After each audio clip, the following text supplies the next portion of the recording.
நண்பர்கள் அனைவருக்கும் வணக்கம். இன்னைக்கு நாம அந்த வீடியோல சமையல் எரிவாயு சிலிண்டர் வைத்திருக்கக்கூடிய பயனாளர்களுக்கு முக்கியமான தகவல் வெளியாகி இருக்கு. சோ அதை பத்தி தான் இப்ப நம்ம பார்க்க போறோம்.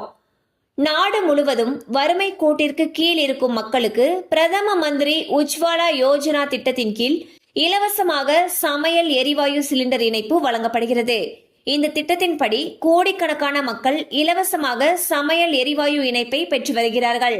இதன்படி பிரதம மந்திரி உஜ்வாலா திட்டத்தின் கீழ் கேஸ் இணைப்பு பெற்றவர்களுக்கு 372 ரூபாயும் மற்றவர்களுக்கு 47 ரூபாயும் மானியமாக மத்திய அரசு வழங்குகிறது.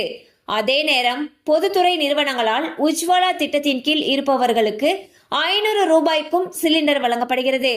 அதே நேரம் இணையாத மற்றவர்களுக்கு 818 ரூபாய் 50 காசுகளுக்கு சிலிண்டர் வழங்கப்படுகிறது.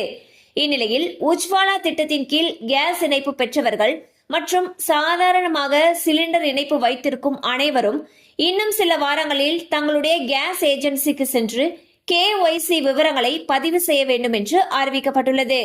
கடந்த மே மாதம் தொடங்கி ஒவ்வொரு மாதமும் கேஸ் இணைப்பு வைத்திருப்பவர்களுக்கு இந்த அறிவிப்பினை பொதுத்துறை நிறுவனங்கள் வெளியிட்டு வருகின்றன.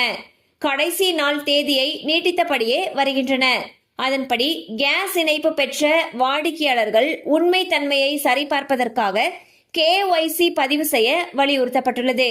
இதற்காக உங்கள் ஊரில் உங்களுக்கு சமையல் எரிவாயு சிலிண்டரை விநியோகம் செய்யக்கூடிய ஏஜென்சிக்கு சென்று ஆதார் எண் மற்றும் கைரேகை பதிவு செய்து விட வேண்டும் என்றும், இல்லாவிட்டால் சமையல் எரிவாயு இணைப்பு முடக்கப்படும் வாய்ப்புள்ளது எனவும் கூறப்பட்டுள்ளது. மேலும் இந்த சமையல் எரிவாயு சிலிண்டர் வைத்திருக்கக்கூடிய பயனாளர்கள் அனைவரும் வருகின்ற டிசம்பர் 31ஆம் தேதிக்குள் தங்களுடைய கேஸ் ஏஜென்சிக்கு சென்று KYC விவரங்களை பதிவு செய்ய வேண்டும் எனவும் பொதுத்துறை நிறுவனங்கள் அறிவித்துள்ளன.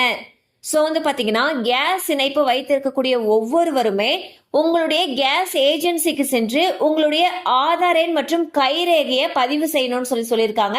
ஸோ இதுக்கு முன்னாடி பல டைம் இதுக்கான கால அவகாசம் வழங்கிட்டு வந்தாங்க. தற்பொழுது டிசம்பர் 31ஆம் தேதிக்குள்ளார இதுவரைக்கும் முடிக்காதவங்க இந்த KYC அப்டேட்டை கண்டிப்பா முடிக்கணும்னு சொல்லியிருக்காங்க. ஸோ செய்யாதவங்க உடனே போயிட்டு உங்களுடைய KYC அப்டேட்டை பண்ணிருங்க.